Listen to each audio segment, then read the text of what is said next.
সুপ্রিয় শিক্ষার্থী বন্ধুরা, আসসালামু আলাইকুম। আমরা আজ পিন পয়েন্ট এররসের পার্ট বি আলোচনা করব। বিশেষ করে যারা ব্যাংকের চাকরি প্রার্থী, ব্যাংক জব সিকার্স যারা আছেন, তাদের প্রিলিমিনারি এক্সামের জন্য বা এমসিকিউ কোশ্চেনের জন্য এটি খুব গুরুত্বপূর্ণ একটি পার্ট। আমরা আগেই বলেছি যে আমাদের পিন পয়েন্ট এররস হলো যেখানে 4টি বা 5টি অপশন দেওয়া থাকবে। সেই 4টি অপশনের মধ্যে কোন অপশনটা ভুল, সেই ভুলটা খুঁজে বের করতে হবে আমাদের। যদি কোনো অপশনে ভুল না থাকে তাহলে ই নাম্বার যেটা দেওয়া থাকে, নো এরর, সেটি হবে আমাদের কারেক্ট আনসার। তো সাধারণত এটা একটু কঠিন হয়, কারণ এখানে গ্রামারের সবগুলো নিয়ম কারণ থেকেই কোশ্চেন এসে থাকে। এটা যাদের গ্রামারের উপর ইনডেপথ প্রিপারেশন আছে তারাই সাধারণত একটু ভালো করতে পারে। শব্দগত বিষয় অনেক সময় থাকে, আর গ্রামারের বিষয়গুলো জানার পরে অনেক সময় এটা ফাইন্ড আউট করা একটু অসুবিধা হয়। এই জন্য একটু মাইনুটলি বা সূক্ষ্মভাবে এটা পড়তে হবে। তাহলে চলুন আমরা শুরু করি। আমাদের আজকে রুল হবে 11। রুল 11, জেন্ডারের ব্যবহারগত। দেখেন এখানে জেন্ডারের ব্যবহারগত কোনো ভুল আছে কিনা তা খেয়াল রাখতে হয়। অপশনগুলোর মধ্যে জেন্ডারের ব্যবহারগত কোনো ভুল থাকতে পারে। যেমন দেখেন আমরা যে বলি, parking her car at the depot, Mister John decided to take the bus to a town. এখানে আছে মিস্টার জন, মিস্টার জন দেওয়া আছে, কিন্তু এখানে দেখেন দেওয়া আছে হার। মিস্টার জন কিন্তু দেওয়া আছে এখানে হার, কিন্তু আমাদের কি হবে, এখানে হার না হয়ে আমাদের হতে হবে হিজ। এখানে হারটা হলো ভুল, কেন? কারণ মিস্টার জন হলো ছেলে বা মেল জেন্ডার, এটা হার না হয়ে হিজ হবে। তাহলে আমাদের এখানে অপশন এ, যেটা অপশন এটাই হলো আমাদের এখানে ভুল। অর্থাৎ এখানে আমাদের অপশন এটাই ভুল, কারেক্ট অ্যান্সার হবে অপশন এ। এখানে হিজ কার হতে হবে। রুল 12, আগের ক্লাসটিতে আমরা 10 পর্যন্ত আলোচনা করেছি, আজকে বাকি রুলগুলো দেখব। রুল 12 বলা হয়েছে ইডিয়মস এন্ড ফ্রেজের প্রয়োগগত কোনো ভুল আছে কিনা তা খতিয়ে দেখতে হয়। ইডিয়মস এন্ড ফ্রেজ, অনেক সময় ইডিয়মস এন্ড ফ্রেজগুলো ভুলভাবে উপস্থাপন করা হয়ে থাকতে পারে। যেমন at the eyes of the law, robbery is a greater offence than theft, no error. এখানে দেখেন at the eyes of the law, এইখানে ভুল আছে। আমরা জানি যে আইনের চোখে at the eyes of the law হবে না, in the eyes of the law. আইনের চোখে মানে হলো in the eyes of the law. তাহলে এখানে ভুল, এখানে অ্যাট এর পরিবর্তে ইন হবে। আমাদের আনসার হলো এ। রুল 13, প্রিপোজিশন এর ব্যবহারগত কোনো ভুল আছে কিনা তা দেখতে হবে। প্রিপোজিশনের ব্যবহারগত কোনো ভুল আছে কিনা তা দেখতে হবে। প্রিপোজিশনের ব্যবহারগত, যেমন দেখেন body temperature is usually highest during the afternoon or evening. এখানে ডিউরিং শব্দটা ব্যবহারগত আমাদের ভুল রয়েছে। ডিউরিংটা আমরা কখন ব্যবহার করি? সাধারণত দীর্ঘ সময় বোঝাতে, যেমন during summer, during winter vacation, বড় সময়ের ক্ষেত্রে আমরা ডিউরিং ব্যবহার করি। কিন্তু আফটারনুন, ইভিনিং এদের ক্ষেত্রে হবে ইন দ্য আফটারনুন অথবা ইন দ্য ইভিনিং বা ইন দ্য মর্নিং। তাহলে ডিউরিং না হয়ে এটা হবে ইন দ্য আফটারনুন। রুল 14, হ্যাঁ দেখেন এখানে রুল 14টা হলো যে প্যারালেলিজম। প্যারালেলিজম ঠিক মতো আছে কিনা তা দেখতে হয়। প্যারালেলিজম ঠিক মতো আছে কিনা সেটা দেখতে হয়। প্যারালেলিজম মানে কি? প্যারালেলিজম হলো, ধরেন আমাদের তিনটা ভার্ব আছে জিরান ফর্মে বা পার্টিসিপল ফর্মে বা ইনফিনিটিভ, বাকি একটা দেওয়া আছে সেটাও জিরান বা ইনফিনিটিভ বা পার্টিসিপল হবে। অর্থাৎ তিনটা যদি জিরান ফর্মে থাকে পরেরটাও জিরান, তিনটা ইনফিনিটিভ থাকলে পরেরটাও ইনফিনিটিভ। এটা হলো প্যারালেলিজম। যেমন দেখেন প্ল্যানিং, রিহার্সিং অ্যান্ড রিডিং। প্ল্যানিংটা জিরান, রিহার্সিংটা জিরান, রিডিংটা জিরান। লাউড অ্যান্ড, তাহলে এই ইন্টারপ্রিটটা দেওয়া আছে, দেখেন ইন্টারপ্রিট, এটা আছে আমাদের বেস ফর্মে। তাহলে এটা হবে ইন্টারপ্রিটিং, এটাকে আমাদের লিখতে হবে ইন্টারপ্রিটিং, তাহলেই প্যারালেলিজমটা ঠিক হবে। তাহলে planning, rehearsing, reading allowed and interpreting parts from famous dreams will be included. এখানে ইন্টারপ্রিটিং হবে। রুল 15, রুল 15 বলা হয়েছে শব্দগত ভুল আছে কিনা সেটি খেয়াল রাখতে হবে। শব্দগত কোনো ভুল আছে কিনা সেটি খেয়াল রাখতে, শব্দগত ভুল আছে কিনা সেটি খেয়াল দেখতে হয়। শব্দগত, যেমন দেখেন দ্য ভ্যালু অফ টাকা, দ্য ভ্যালু অফ টাকা declines as the rate of inflation raises. Decline কমে যায়, এটা ঠিক আছে। ইনফ্লেশন দেখেন, রেইজ মানে বাড়ানো অন্যের দ্বারা, তাহলে এখানে নিজে নিজেই বাড়ে, এটা হবে রাইজেস। তাহলে ভুলটা এখানে এটা রেইজেস না হয়ে এটা হবে রাইজেস। এটা রেইজেস না হয়ে এটা হবে আমাদের রাইজেস। দ্য ভ্যালু অফ টাকা declines as the rate of inflation, এটা হবে রাইজেস বা ইনক্রিজেস। রাইজেস বা ইনক্রিজেস, রেইজটা সাধারণত অন্যের দ্বারা বাড়ানোর ক্ষেত্রে ব্যবহৃত হয়, আর রাইজ বা ইনক্রিজ এটা নিজে নিজেই বাড়া বোঝাতে বসে।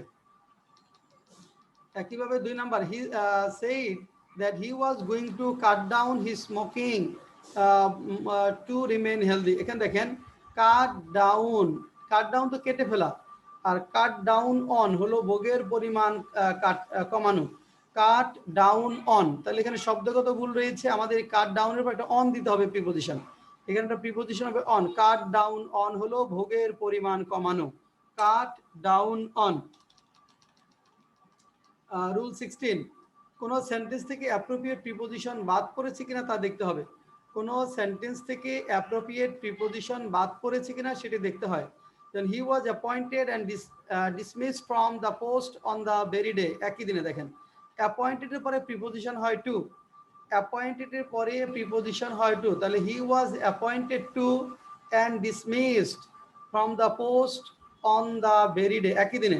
অর্থাৎ দেখেন he was appointed to and dismissed from the post on the very day, একই দিনে তাকে নিয়োগ দেওয়া হয়েছিল এবং একই দিনে তাকে এই পদ থেকে অব্যাহতি দেওয়া হয়েছিল। Rule 17, rule 17, exaggeration. এক্সাজারেশন বা শব্দের অতিরঞ্জন হয়েছে কিনা সেটা দেখতে হবে, অতিরঞ্জন হলে সেটা বাদ দিতে হবে। এক্সাজারেশন বা শব্দের অতিরঞ্জন হয়েছে কিনা তা খেয়াল রাখতে হবে। Then he is comparatively better today than yesterday, isn't he, এখানে ইজ দিয়ে আছে, ইজন্ট হি, এটা ঠিক আছে, নো এরর। এখানে দেখেন দেন ঠিক আছে, হি দেন ইয়েস্টারডে, তাহলে এখানে ইজ কম্পারেটিভলি বেটার, বেটার তো নিজেই কম্পারেটিভ ফর্ম, বেটার নিজেই কম্পারেটিভ ফর্ম, কাজেই আরেকটা অতিরিক্ত শব্দ কম্পারেটিভলি আসবে না, এটা বাদ দিতে হবে, এই এক্সাজারেশনটা বাদ দিতে হবে। তাহলে he is better today than yesterday, সে গতকাল থেকে আজ ভালো, তাহলে কম্পারেটিভলিটা বাদ দিতে হবে। একইভাবে দেখেন আরেকটা এক্সাম্পল যদি আমরা বলি, I am hardly pressed for time, I can not accompany you now. Pressed for time মানেই হলো যে খুব সময়ের সংকট, হ্যাঁ, খুব সময়ের সংকটের মধ্যে আছে, তাহলে এই হার্ডলি শব্দটা বাদ যাবে। এটা হবে I am pressed for time, I can not accompany you now, I am pressed for you, এই হার্ডলিটা বাদ দিতে হবে, এই হার্ডলিটা এখানে অ্যাক্সেস আকারে এসেছে, হার্ডলিটা বাদ দিতে হবে। তারপর দেখেন রুল 18,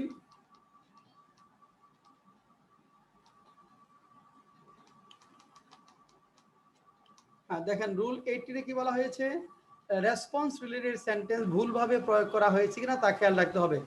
রেসপন্স রিলেটেড সেন্টেন্স ভুলভাবে প্রয়োগ করা হয়েছে কিনা তা খেয়াল রাখতে হবে। রেসপন্স রিলেটেড সেন্টেন্স কোনগুলো, রেসপন্স রিলেটেড সেন্টেন্সগুলো হলো যে আমরা একজনের করা কাজের সাথে যখন আরেকজনের করা কাজ মিলে যায় তখন আমরা সংক্ষেপে রেসপন্স করি।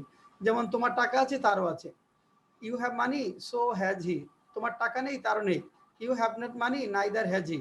এই রেসপন্সের জন্য 4টি শব্দ ব্যবহৃত হয়। হাবোধক রেসপন্সের জন্য আইদার বা সো বসে, নাবোধক রেসপন্সের জন্য নাইদার বা নর বসে। হাবোধক রেসপন্সের জন্য আইদার বা সো, নাবোধক রেসপন্সের জন্য নাইদার বা নর। এই শব্দগুলোর পরে আমাদের যেটা ব্যবহার করতে হবে অক্সিলারি ভার্ব, তারপরে সাবজেক্ট।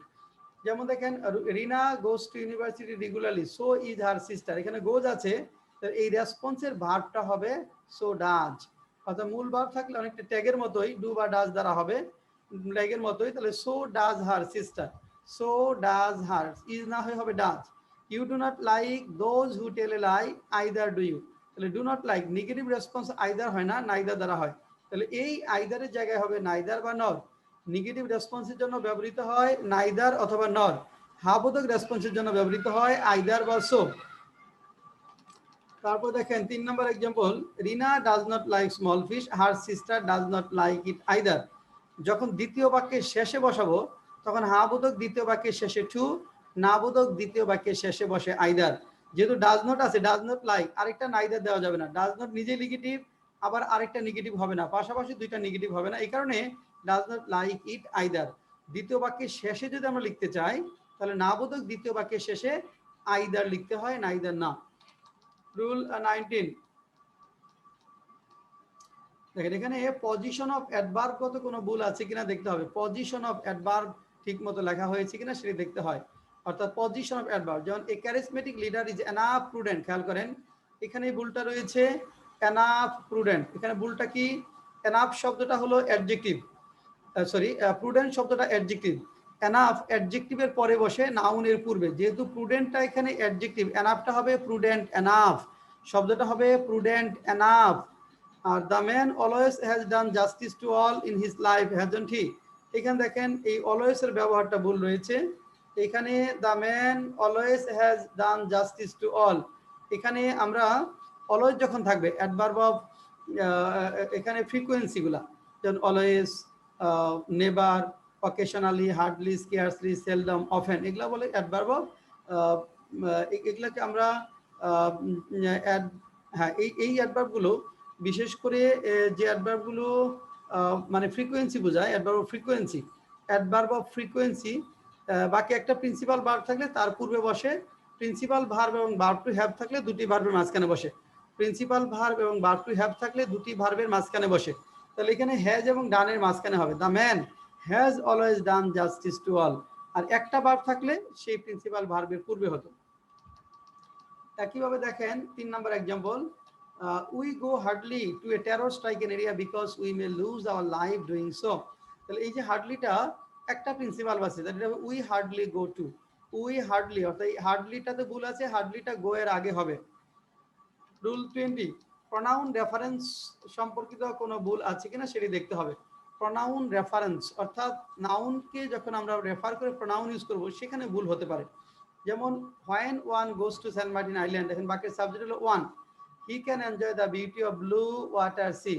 ওয়ান যখন থাকে, ওয়ানের প্রনাউন আমাদের ওয়ানই লিখতে হবে। ওয়ান যখন থাকবে তখন হি বা সি লেখা যাবে না, এই পাশে ওয়ানই হবে। When one goes to San Martin Island, one can enjoy the beauty of blue water sea. এখানে নাম থাকলে হি, যদি রহিম থাকতো তাহলে হি হতো, রুনা থাকলে সি হতো, কিন্তু ওয়ান থাকলে প্রনাউনটা ওয়ানই হবে। রুল 21, সেন্টেন্সে টেন্সের ব্যবহার ঠিকমতো আছে কিনা সেটা দেখতে হয়। অনেক সময় টেন্সের থেকে ভুল থাকতে পারে। যেমন দেখেন, we are eagerly waiting for a positive response from the government for a long time. কিন্তু ফর এ লং টাইম, দীর্ঘ সময় ধরে, সময়ের উল্লেখ যদি থাকে তাহলে প্রেজেন্ট পারফেক্ট কন্টিনিউয়াস বা পাস্ট পারফেক্ট কন্টিনিউয়াস টেন্স হবে। তাহলে উই আর ইগারলি ওয়েটিং না হয়ে এটা হবে we have been eagerly waiting. দেখেন আর না হয়ে এখানে হবে হ্যাভ বিন, আর না হয়ে এটা হবে হ্যাভ বিন। কেন? এখানে ফরের পরে সময়ের উল্লেখ আছে, ফরের পরে পিরিয়ড অফ টাইমের উল্লেখ আছে, এটা past present perfect continuous tense হবে। The launch reached Sadarghat after it was done, দেখেন আফটার পরে কি বসে? পাস্ট পারফেক্ট টেন্স হয়, তাহলে ইট ওয়াজ ডন না হয়ে ইট হ্যাড বিন ডন হবে। আফটারের পরে past perfect tense, had plus বার পিবি, তাহলে the launch reached Sadarghat after it had been done. Rule 22, tag কোশ্চেনের ব্যবহার ঠিক মতো আছে কিনা সেটি দেখতে হয়। ট্যাগ কোশ্চেনের ব্যবহার ঠিক মতো করা হয়েছে কিনা সেটি দেখতে হয়। দেখেন আমরা একটু ট্যাগ কোশ্চেনের বিষয়ে যদি দেখতে চাই, ট্যাগ কোশ্চেন যেমন the leader hardly comes here, এখানে আছে হার্ডলি কামস, খেয়াল করেন হার্ডলি কামস। তাহলে হার্ডলি শব্দটা নেগেটিভ আমরা জানি, hardly, scarcely, seldom, rarely, few, little, এই শব্দগুলো নেগেটিভ। নেগেটিভ শব্দ থাকলে ট্যাগটা হবে affirmative. The leader hardly comes here and meets the মাসেস of his constituency, এটা হবে ডাজন্ট হি, না হবে ডাজ হি। যে হার্ডলি নেগেটিভ, ট্যাগটা হবে অ্যাফার্মেটিভ, ডাজ হি হবে, এখানে হবে does he. All the soldiers had to be watchful to defeat the enemies, didn't they? এখানে আছে দেখেন had to, had to থাকলে had to এর ট্যাগ হয় didn't দ্বারা, had to এর ট্যাগ হয় didn't দ্বারা, have to এর ট্যাগ হয় don't দ্বারা, has to এর ট্যাগ হয় doesn't দ্বারা। আবার বলছি, have to থাকলে ট্যাগ হবে don't দ্বারা, has to থাকলে ট্যাগ হয় doesn't দ্বারা, had to থাকলে ট্যাগ হয় didn't দ্বারা। তাহলে এখানে hadn't না হয়ে didn't হবে। মোটামুটি এই রুলগুলো, এরপরে আমরা বিস্তারিত আলোচনায় যাব, অর্থাৎ পরবর্তী রেকর্ডের ক্লাসগুলোতে পিন পয়েন্ট এররসের বিস্তারিত ভুলগুলো নিয়ে আমরা কোশ্চেন ধরে ধরে আলোচনা করব। ব্যাংকের পরীক্ষায় যে কোশ্চেনগুলো এসেছে সেগুলো আমরা ধরে ধরে আলোচনা করব। আশা করি আপনাদের এই ভিডিওগুলো ওয়াচ করে আপনি অনেক বেনিফিট হবেন। যারা আমাদের চ্যানেলটি সাবস্ক্রাইব করেননি তারা চ্যানেলটি সাবস্ক্রাইব করে নোটিফিকেশন বাটনটা অন করে রাখলেই যখনই আমরা ভিডিও নিয়ে হাজির হব তখনই আপনি সাথে সাথে নোটিফাইড হবেন। চ্যানেলটি সবশেষে চ্যানেলটি সাবস্ক্রাইব করার অনুরোধ করে আমরা আজকের আমাদের রেকর্ডেড ক্লাস এখানেই শেষ করছি।